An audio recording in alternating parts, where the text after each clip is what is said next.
I recently put together a playlist featuring artists who I had heard of but hadn't actively listened to.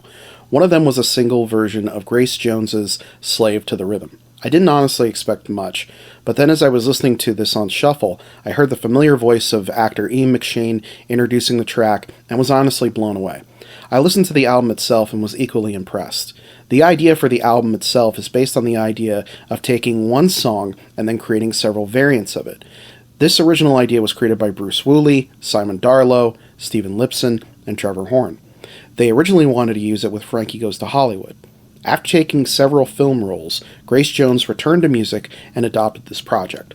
She worked with the group and each week created a new variation of the piece, Slave to the Rhythm. Included in this album were snippets of interviews with Jones, as well as actor Ian McShane reading from the biography of Jean-Paul Goude, who had had an established career with Jones and would design this album's cover.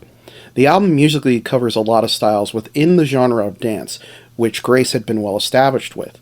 Numerous session and established musicians contributed to the album, including David Gilmour, whose guitar was sampled for the record.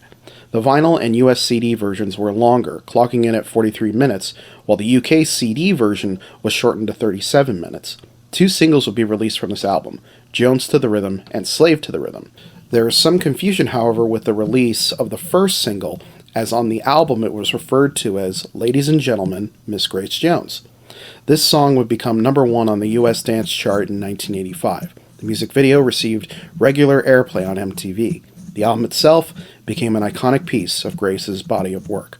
I feel like it could be compared to Daft Punk's Discovery or Random Access Memories. It's all dance-oriented, but there is still exploration within that particular palette of colors. That's really all I can say about this album, other than to listen to it for yourself, as it's not only a great album, but also offers an insight into Jones as a person with those spoken word elements. What do you think about this album? Let me know in the comments below. The content on this channel is made possible from viewers like you. Help the channel grow by supporting me on Ko-fi, which you can find a link to below.